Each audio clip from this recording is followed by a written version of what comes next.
Nehemías obligó al pueblo a firmar, y esto implícito en el programa de educación espiritual que Esdras dirigió bajo la implementación de Nehemías.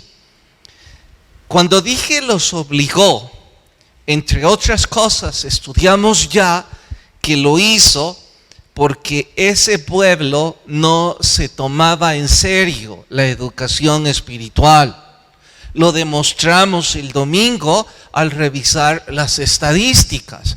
Apenas el 3% de toda la población dedicada a un programa de educación espiritual.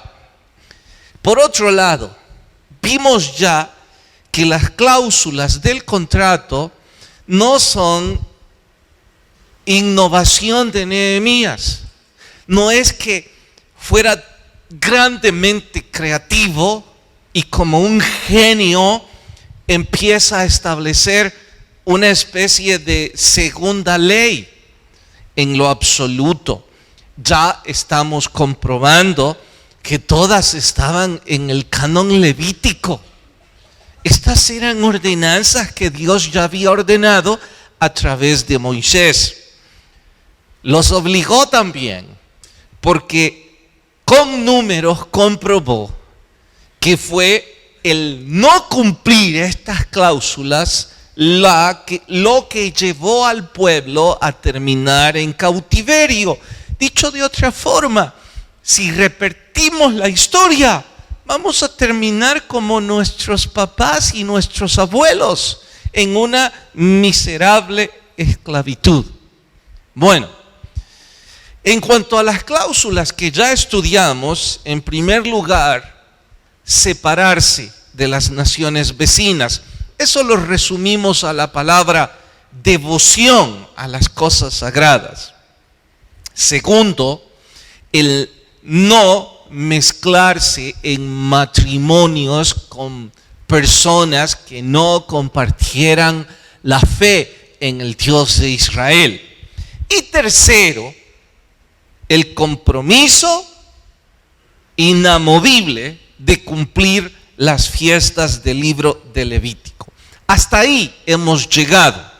Antes de ir a la siguiente cláusula, atinado y pertinente creo responder dos preguntas que llegaron a mi buzón. La primera: pastor, ¿qué entendemos como lunas nuevas? Bueno, esto no es muy complicado. Antes hemos explicado que el calendario de las fiestas sagradas está basado en el calendario hebreo, y el calendario hebreo tiene su base en los cambios de las fases de la luna, en honor a que era un pueblo eminentemente agrícola, y todos sabemos que los cambios de las fases de la luna afectan en forma directa la agricultura. Así es que se está refiriendo, cuando dice las lunas nuevas, al hecho de ser fieles al cumplimiento de las fiestas tal cual ha sido predicho por la fiesta del libro de Levíticos, o las fiestas. Segunda pregunta: ¿qué debemos entender por día de reposo, sábado o domingo? Pregunta esta persona. El día de reposo en la cultura hebrea es sábado, no hay discusión sobre eso. Y hoy día seguiría siendo el sábado. Pastor, ¿y por qué los cristianos celebramos domingo? Simple, para nosotros no es que el sábado o el domingo sea de reposo. Nosotros adoramos en domingo porque ese es el día de descanso. Si fuera lunes, pues pasemos el culto a lunes. Lo importante es la devoción que nosotros ponemos hacia eso. De hecho, lo que hay que recalcar es la devoción de nuestro corazón. ¿Que por qué fue cambiado a domingo? Varias cosas importantes. La resurrección del Señor. Por eso es que se le llama el día del Señor. La fecha, solo esta, sin sumar más, es suficiente para decir, bueno, imagínese, la fiesta de la resurrección. Santificamos, separamos, que es la misma palabra, sinónimo de santificar, el domingo, porque ese es el día que tenemos libre. Lo que sí valdría la pena que usted y yo revisemos es si dedicamos con devoción a asuntos espirituales ese día. Porque todos ustedes y yo, que irrespetamos el día del Señor para cualesquiera otras actividades, es como que estemos incumpliendo esta cláusula, este contrato. Es no tomarnos en serio lo que la palabra dice. Es argumentar, se trata de una cultura hebrea. Insisto, esto es asunto del corazón. Aquellos de ustedes y yo que empezamos irrespetando el domingo, vamos a seguir irrespetando toda la palabra. De ahí que le animaría, si usted ha pasado esto por alto, o como el pueblo de Israel no se lo tomaba en serio, válido es que usted y yo ahora reparemos en que esto es algo que si Dios lo toma en serio, que si Dios no le toleró a su pueblo la displicencia hacia estos asuntos, usted y yo reparemos. ¿De dónde cree que Dios se lo va a pasar de largo a usted o a mí? Ahora, debo sumarle. Creo que el problema más grave es en aquellos de ustedes que aún no disfrutan las fiestas del Señor. Usted ama más al mundo y por eso siente compromiso, tedio, incomodidad. Es como el día que yo terminé mis clases en la universidad. Cuando me dieron la última nota, agarré el libro y lo tiré y dije, jamás nunca voy a regresar aquí. Y mi compañero de tesis me dijo, y no, ya vamos a regresar. Sí, pero no como alumno, ya como egresado. Y me dice, pero ¿y por qué estás tan feliz? Es que detesté venir a la universidad los últimos 3 años. Lo odié. Me caía mal todo, desde los horarios, los profesores, todo. Pastor, ¿y qué hacía ahí? Por necesidad. Temo que algunos de ustedes están como yo. En realidad no aman esto, pero por la necesidad religiosa de sentir que Dios no les va a castigar, de que están haciendo lo correcto, de que hay que pasar tiempo en familia, etcétera, etcétera, etcétera, vienen con ese fastidio. No creo que les sirva de nada. Este es asunto de devoción, de disfrutar, de pasión. Y tampoco sirve de nada que yo se los esté diciendo, creo. En realidad, si eso no nace en su corazón, es en vano lo que yo diga. Pero igual, era mi deber decírselos. Bien, hasta ahí. Ahora vamos a 2 cláusulas más, que es Nehemías capítulo 10, verso 35. Vayan por favor con sus Biblias. Nehemías capítulo 10, verso 35. ¿Listos? Dice, pastor, ¿y por qué ha encendido las luces hoy y no nos deja leer en la pantalla? ¿Se han fijado que cuando vamos a firmar un documento legal, los abogados siempre nos dicen, lea lo que va a firmar, antes de, cerciórese? Y aun cuando no lo entendemos, dice, lea. Están insistiéndonos que corroboremos. Pues ahora yo les estoy diciendo para todos a los que les voy a ser antipático, yo no he inventado esto, está ahí. Verso 35. Y que cada año traeríamos a la casa de Jehová, ¿qué cosa? Y las primicias del fruto de todo árbol. Trasladen esto al Nuevo Testamento, ¿cómo se diría?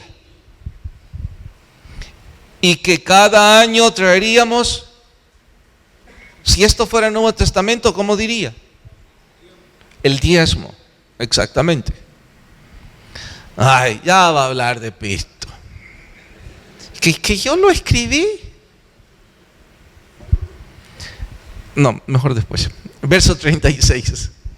Asimismo, díganlo en voz alta, los primogénitos de nuestros hijos y nuestros ganados, como está escrito en la ley, y que traeríamos los primogénitos a la casa de nuestro Dios, a los sacerdotes que ministran en la casa de nuestro Dios. Solo quiero asegurarme que lo entienden. Significa que mi primogénito, en este caso Vane,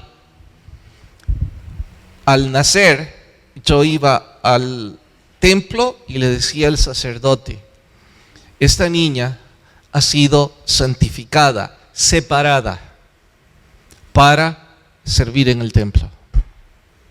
Pregunto, ¿entienden qué eso significaba? ¿Amén o no amén? Ok, no estoy inventándolo. Ya ustedes saben esto porque ya lo estudiamos antes. Yo solo estoy insistiendo en que Nehemías les dijo, lo firman. ¿Por qué? Porque a ustedes les importa un comino. Ustedes no lo han hecho ni lo van a hacer, a no ser que los obligue, dijo Nehemías. Bueno, oremos. Señor, por favor, habla a nuestras vidas y que tu Espíritu ministre nuestros corazones. En Cristo Jesús, amén. Nuestro estudio de hoy se titula El diezmo y los primogénitos. Pero tengo una especie de atadura homilética. ¿Qué es eso? ¿Cómo desenredo este estudio cuando siento que no hay nada nuevo que vaya a enseñarles? Es que déjenme hacer un pequeño censo. Levanten la mano todos los que saben lo que es el diezmo y la doctrina del diezmo, antiguo y nuevo testamentariamente hablando. Levanten la mano. Casi todos. Entonces, cuando yo tomo este tema, yo digo, ay, ¿y qué les voy a enseñar si casi todos, si no todos, saben a ciencia cierta esto?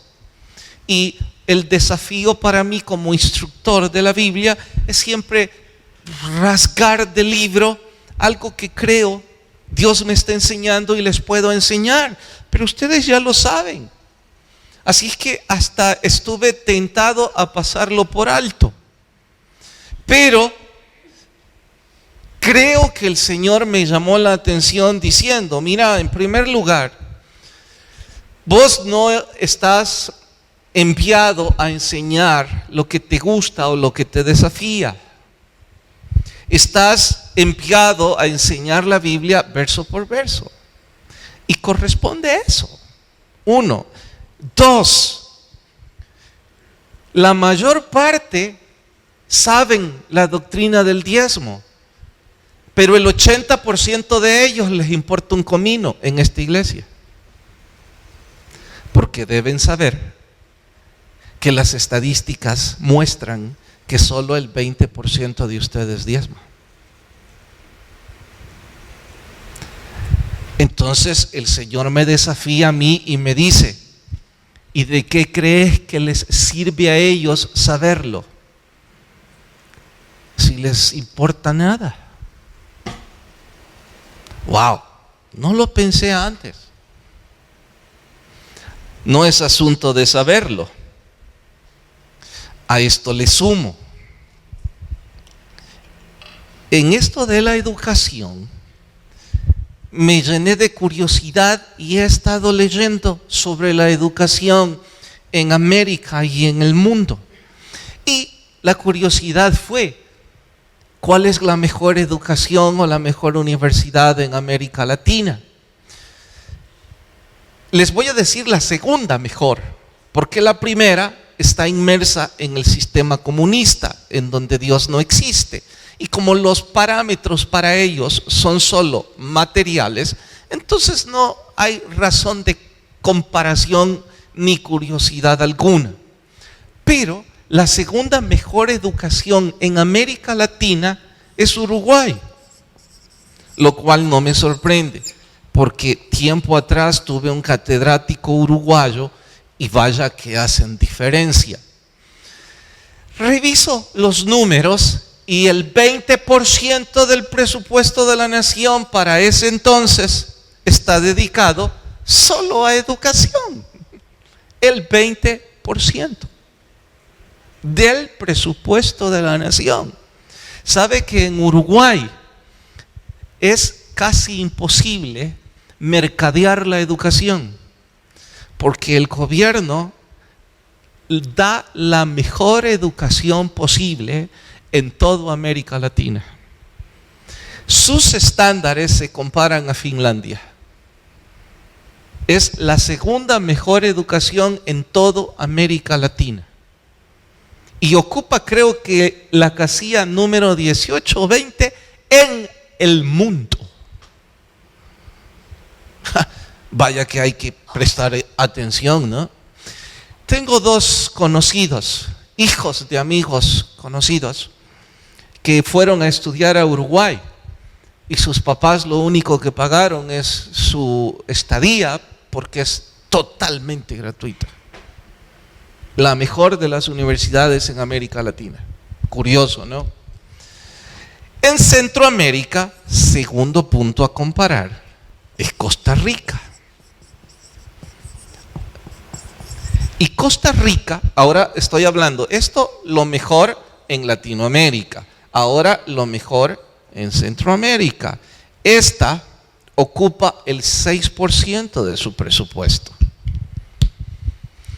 No se compara esto, pero yo sé que suena poquito. Ahora veamos El Salvador. 1.6%. ¿Podemos competir con esto? Sin mencionar que el ingreso de estos países por sus riquezas proporcionalmente es un abismo con el presupuesto de nuestra nación. O sea que nuestra gente, nuestro país, nosotros los salvadoreños, seamos terriblemente pobres y terriblemente ignorantes, es culpa de esto. 1.6%. Pastor, ¿y por qué es eso importante? Por esto. ¿Qué se puede esperar de una nación que ocupa para educación solo este porcentaje? ¿Qué se puede esperar?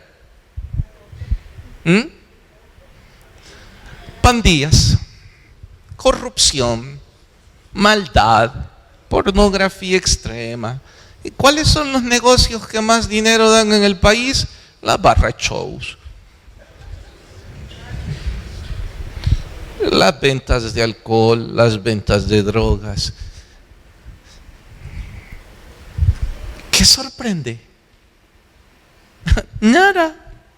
¿Y qué tiene que ver eso con nosotros? Oiga, estamos hablando del programa de educación espiritual. Y el programa de educación espiritual para los judíos era punto de honor para no caer en esclavitud. Y como Nehemías vio los números así como usted y yo, entonces Nehemías dice: ¿cómo van a crecer siendo ignorantes en la palabra? Y si a eso le sumamos que la educación secular en ese entonces estaba atada a la educación espiritual, imagine. Esto Nehemías dice con simple lógica: yo deseo que mi gente progrese, pero para que progrese tenemos que comprar un sistema de agua y de luz, y que el que no pague el agua y el que no pague la luz, ¿qué pasa? Que no la tenga. Así es que ¿quieren agua y luz? Sí, bueno, páguenla. En términos prácticos, eso es lo que Nehemías les estaba diciendo. Nosotros queremos que nuestros hijos crezcan en principios morales y espirituales arraigados en la bendita palabra. Eso no va a suceder si no pagamos los diezmos. No va a suceder. Y por eso se comprometieron. Ahora, aquellos de ustedes que ahora están diciendo, bueno, vaya ya al punto, nos va a pedir dinero, ¿verdad? Estaría emocionado que con un sermón saldrán de aquí un montón poniendo. Escuchen algunas justificaciones que ustedes como parte de la iglesia, si yo estoy en su puesto, yo quiero saber eso. Yo soy parte de esta iglesia, cuénteme. Bueno, le voy a contar algunas cosas que suenan a justificación. Le voy a mencionar 5 ministerios que en este programa de educación espiritual de esta iglesia se deben cerrar de inmediato el día que los norteamericanos digan, ya no voy a ayudar. 5. Número 1, se les da de comer y se les da educación de refuerzo a 1,500 niños entre las 3 iglesias filiales. Santiago de María, Zacatecoluca, La Angostura. Si Compasión Internacional cierra esa ayuda, 1,500 niños se quedan sin ayuda. 1,500 comen todos los días con nosotros. Y se les da refuerzo escolar y enseñanza espiritual en las distintas filiales. Debemos orar por Compasión Internacional. Porque nosotros no pagamos eso, no podemos. Eso significa cerca de 11,000 al mes. $11,000. Voy a seguir, pero antes les pregunto, ¿cuántos de ustedes vinieron a la iglesia escuchando el programa en Radio Progreso? ¿Me permiten verles con su mano en alto? ¡Wow! ¡Tantos! Me asusta saberlo. ¿Saben por qué me asusta? Porque estamos a 2 semanas de suspender el programa. Y yo no sabía que tantas personas venían por Radio Progreso. ¿Y sabe por qué lo vamos a suspender? Porque también los pagan los gringos. No los paga esta iglesia. ¿Sabe por qué? No podemos. Cuesta $2,000 al mes. $1,000 cuesta el programa de este predicador, de este que está aquí, el inútil, y los del pastor Chuck Smith cuestan otros $1,000. Y en realidad ellos mandaron los $2,000 para Chuck Smith. Entonces yo fui, oré, platiqué, les dije, mire, ¿y no creen que podrían hacer dejen este indito?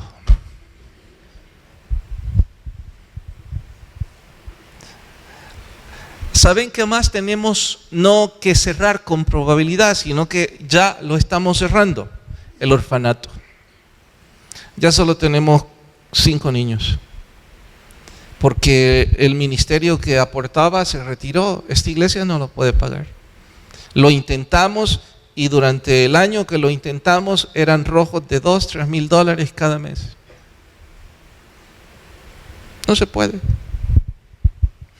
Y el otro ministerio que debemos cerrar de inmediato, una vez la ayuda de misiones de los extranjeros se cierre, es las filiales.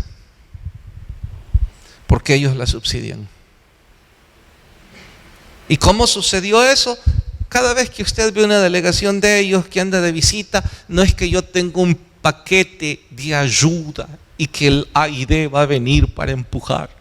No, oramos y ellos dicen ¿qué puedo ayudar? Y yo digo siempre exactamente igual. Vean lo que hay y lo que el Señor les ponga. Y en eso ayuden. Y ellos en forma direccional, ¿es la palabra correcta? Directiva.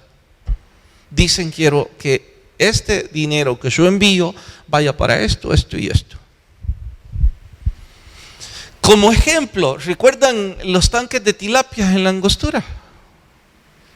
Construyeron 5 tanques de tilapia con todo el sistema para enseñarles a la comunidad pobre de esa zona a producir tilapia. Lo cerramos. La iglesia que daba el dinero se retiró, nosotros no podemos. Para cólera, frustración y tristeza mía, les voy a contar qué encontré la última vez y por eso ya no voy a la Angostura. El pastor ha hecho piscinas, los tanques. Y los niños están en una gran fiesta ahí cuando uno llega.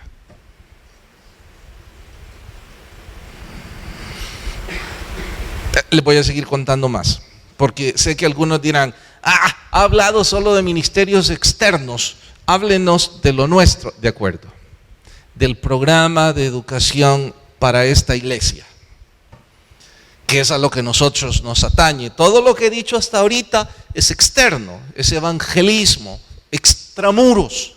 Ahora hablemos de intramuros. Esta propiedad tiene de tamaño una manzana. La mayor parte de nuestras casas tienen en metros cuadrados 200 metros. A lo mejor la suya mucho más. Estoy diciendo un promedio. Entonces, ¿cuánto paga usted regularmente de luz? Díganme alguien. 50, 60 dólares. Eso se paga por metro cuadrado. Entonces, multiplíquelo por 18. Eso es lo que pagamos. Porque su casa o la mía es el 2% de esos 18. No, ya no es una manzana, ya es una manzana y media. La propiedad en San Martín es 3 manzanas.5. Las filiales no las quiero contar. Voy a seguir.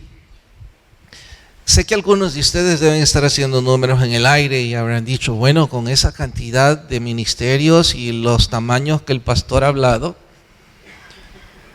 ¿cuántas personas atienden, pastor? Yo no estoy del todo seguro de las estadísticas porque yo no soy muy amigo de ellas. Es que si se ven bonitas, me puedo llenar de altivez y es un pecado terrible. Y si las veo muy bajas, me voy a frustrar y me voy a morir por necio. Entonces, procuro verlos no más cuando debo tomar alguna decisión.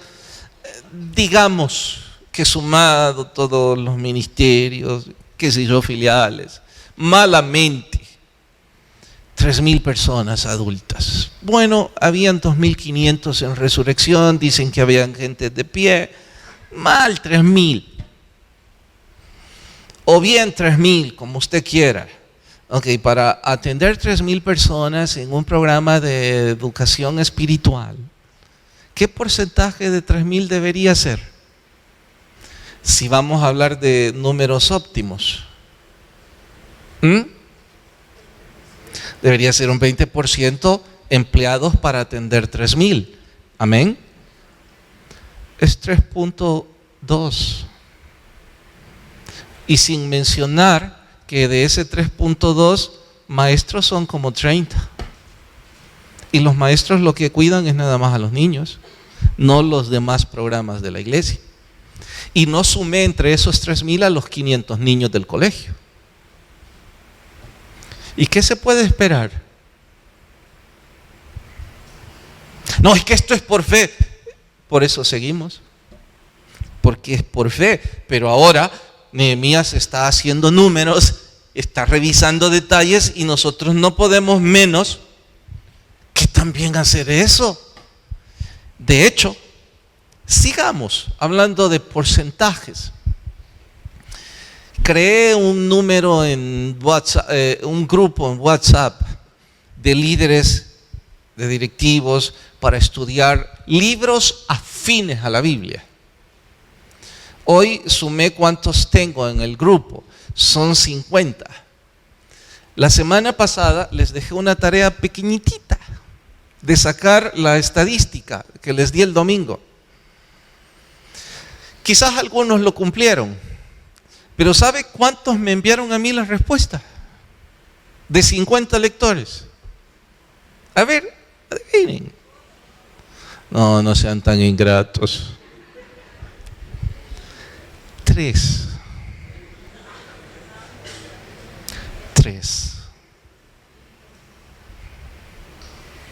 ¿Qué puedo esperar?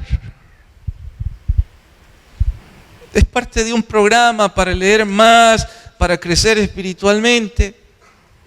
Si el denominador que estoy ocupando es correcto, que solo ellos y Dios lo saben, estoy perdido haciendo esto. De hecho, uno de los hermanos después, cuando vio mi frustración, me animó y me dijo: no, pastor, otros también lo hemos hecho, pero no le hemos mandado la tarea. Dios quiera. Pero eso grita. De hecho, ya pensé que el siguiente libro voy a cambiar el método. Ahí les cuento después. Porque un instructor que se da cuenta que 3 de 50 están animados. Bueno, voy a seguir. Desde que estamos con el parqueo, estamos arrojando cerca de $2,500 en rojo. O sea, enero y febrero, marzo no he visto. ¿Qué significa eso? Que si seguimos pagando en rojo, bueno, dentro de 2 años que dura ese contrato, eso va a costar cerca de 50,000.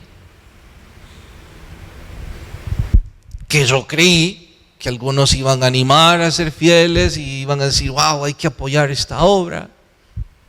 Es que, pastor, usted no motiva. ¿Por qué no vendemos metro cuadrado? Yo no sé si algún día voy a tener que hacer eso, pero les confieso, yo no quisiera hacer eso. Porque desde donde yo lo veo, si todos ustedes saben que es nuestro compromiso ser fieles con nuestros diezmos, ¿por qué tenemos que crear políticas de mercadotecnia para pagar el agua y la luz? Porque el pueblo no se lo toma en serio. Me refiero al de Israel, no a ustedes. ¿Habrían cambios si hubieran más recursos? Bueno, es algo que usted y yo debemos preguntarnos, porque si alguno de ustedes incluso está ahora pensando: es que estos pastores, mire cómo le dan vuelta y ponen todo para pedir pisto y enriquecerse. Si usted piensa que yo soy uno de esos, no vuelva más a la iglesia. ¿Qué sentido tiene de estar escuchando alimento espiritual de un corrupto que roba dinero sagrado? El alimento va a estar adulterado. ¿Es una forma de pedir dinero? No, es una forma de explicar lo que estaba pasando en Israel. ¿Qué pasaría si hubieran otros recursos? No sé, déjeme hacer un parangón. Nuestro seminario, hermana Karina está por aquí. No, hermano Ulises.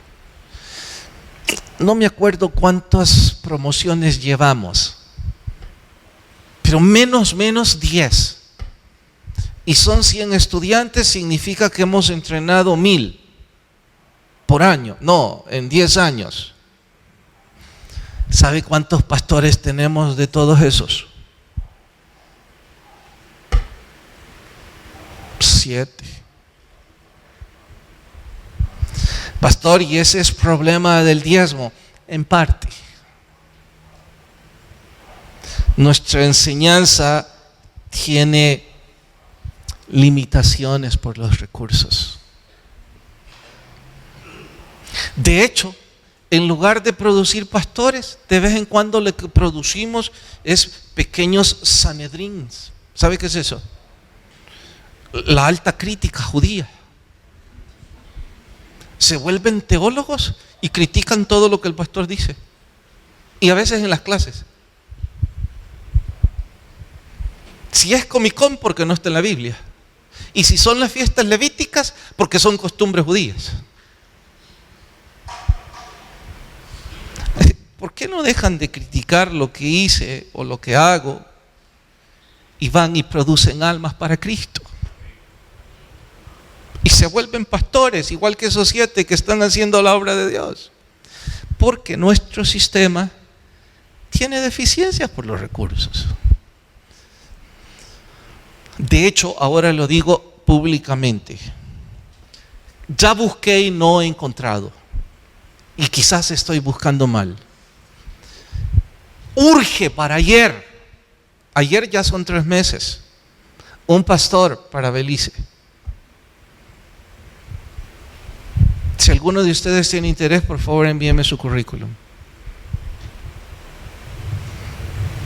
Nosotros no lo podemos enviar. Ni podemos decirle a alguno de los graduados, mire, vamos a pagarle. Pero hay una iglesia en el extranjero que ya tiene todo en una de las islas, hasta el lugar para predicar. Y piensan que nuestro seminario produce 5 o 10 al año. En honor a que ahí está Eric, uno de nuestros graduados. Y ese muchacho es un gran referente. Y piensan que todos salimos como Eric. Y yo lo último que hice, le dije a Eric, mira, ahí no tendrás uno vos ahí en la iglesia. Se puso a reír.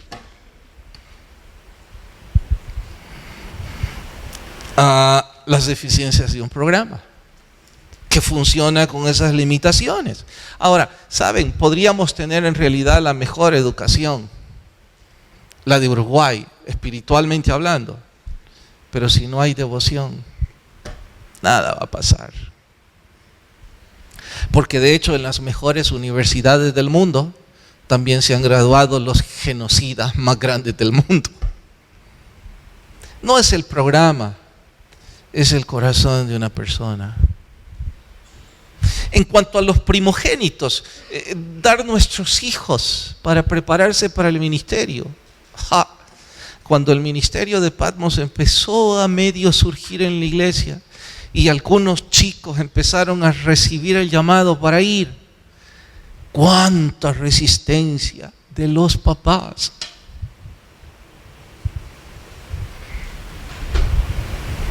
No les culpo. A lo mejor como papás de los judíos esperan que sus hijos sean los mejores agricultores, no simples levitas, simples predicadores que vengan con el hermano Carlos a hablarle del Señor, porque eso no, mire, hay que ir una vez a la iglesia, pero está ahí.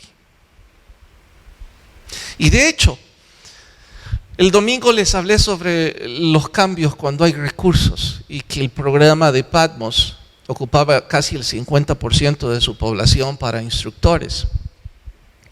Les voy a contar lo que hace el método.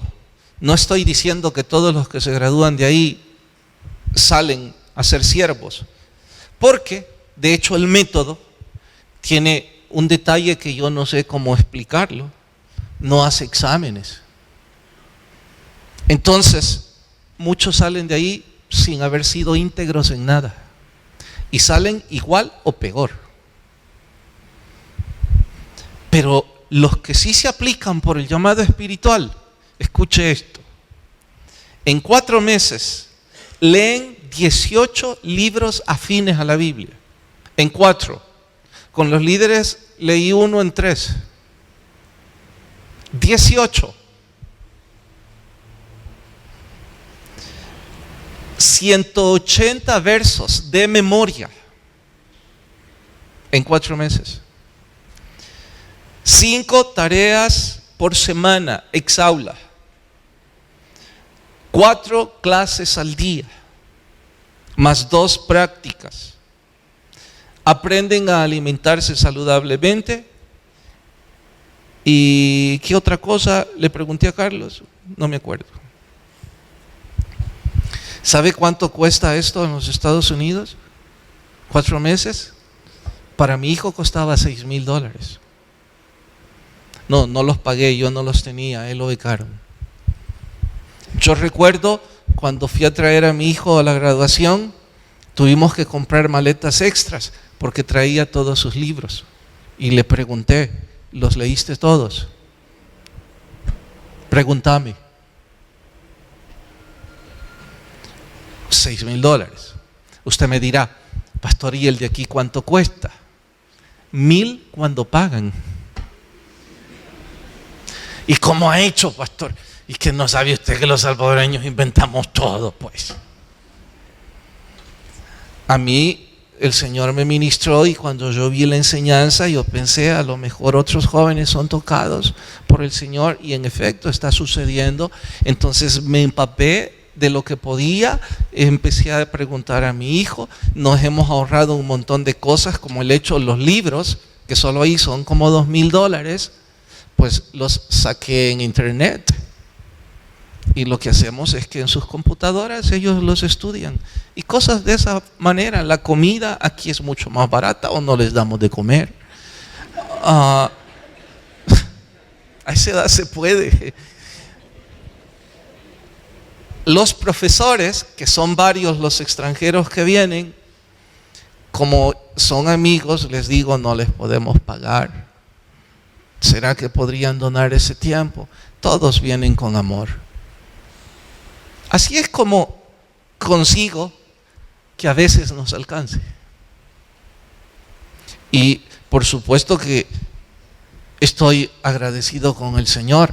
Estoy consciente que, al igual que el seminario, Patmos no va a producir cada promoción un montón de siervos, porque no importa el programa, importa la devoción que cada quien ponga. Y es exactamente el mismo ejemplo de esta noche.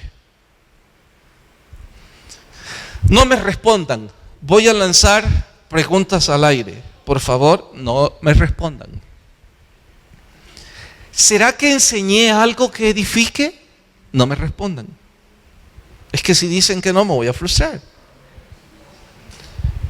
Y si dicen que sí, me puedo llenar de altivez. Es pecado.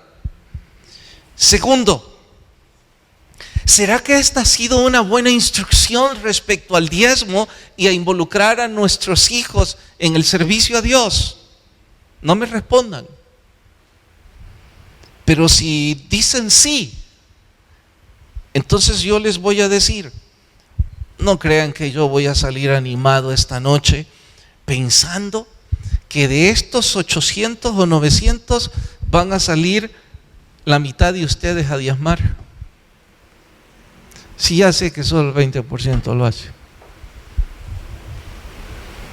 Ni tampoco voy a salir emocionado creyendo que a partir de hoy ustedes van a apoyar a sus hijos, los que se sienten llamados, ya sea al seminario, ya sea a Patmos, o ya sea a irse a las misiones. No creo. Si la historia es esta siempre. Pastor, ¿y entonces por qué lo enseña? Pues, eso es bien importante, me lo pregunté mientras estaba haciendo esto. Mi conclusión fue la siguiente.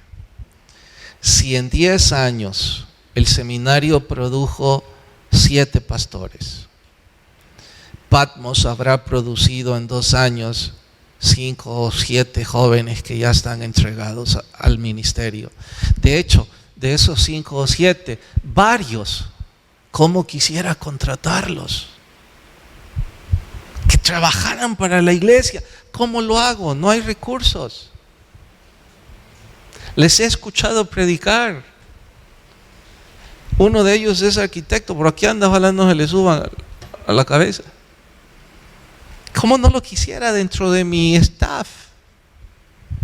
De hecho, él diseña casi todas las cosas en los últimos 2 años que usted ha visto. Y está ahorita construyendo la iglesia en el Sunsal. Ya es graduado de Patmos. Tiene como 20 materias del seminario.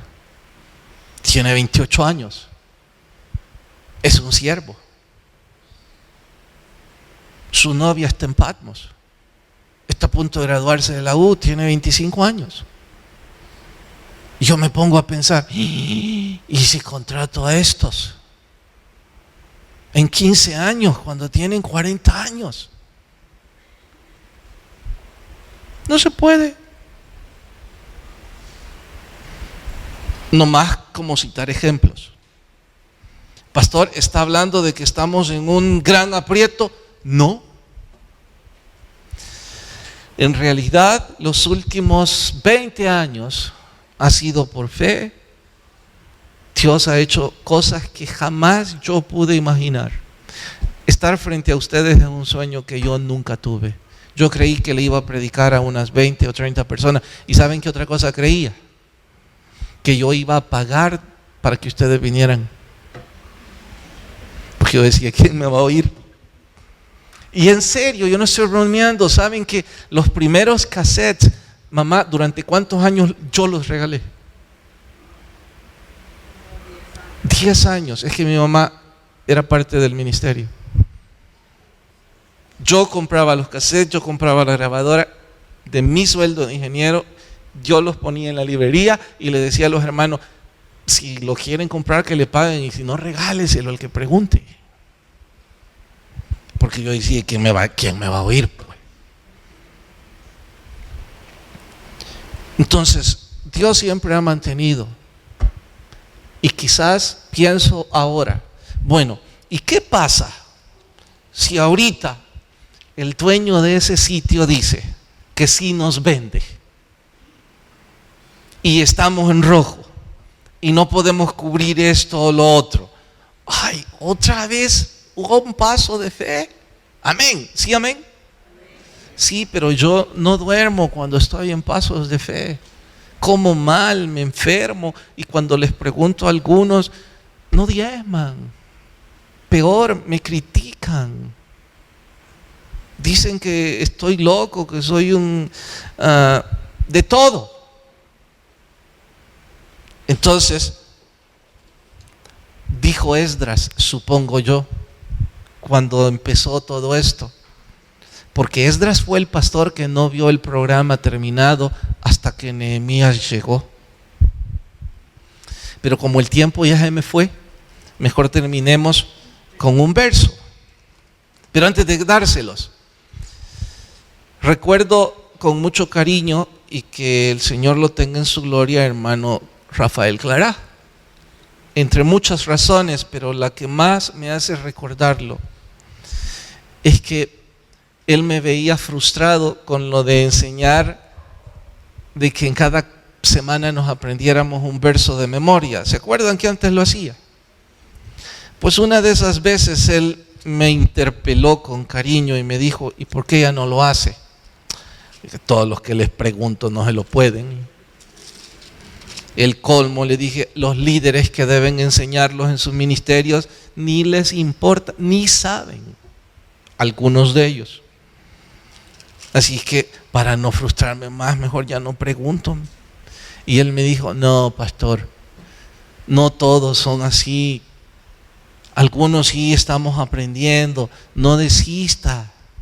Y ahora que estaba preparando esto decía, tengo que escuchar el consejo del hermano y regresar a eso. Y de hecho, les voy a recomendar uno. Porque si de todos ustedes, uno o dos, escuchan el llamado del Señor, vamos bien. 6:21. Porque donde esté vuestro tesoro, allí estará también vuestro corazón. Mateo 6:21. ¿Lo repiten en voz alta conmigo? Porque donde esté. ¿Y por qué no lo dicen en voz alta? De nuevo. Porque donde esté.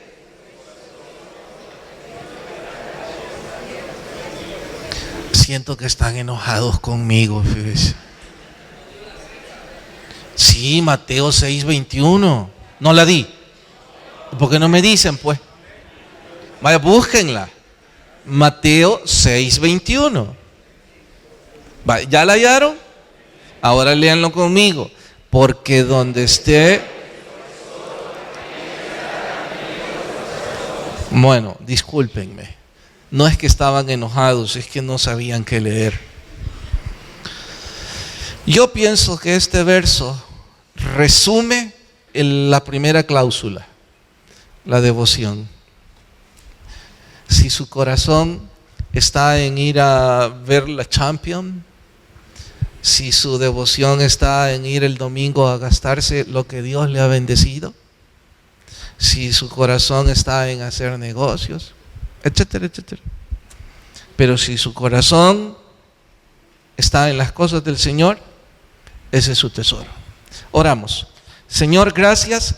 Te rogamos tu palabra produzca frutos en nuestros corazones y que si alguien está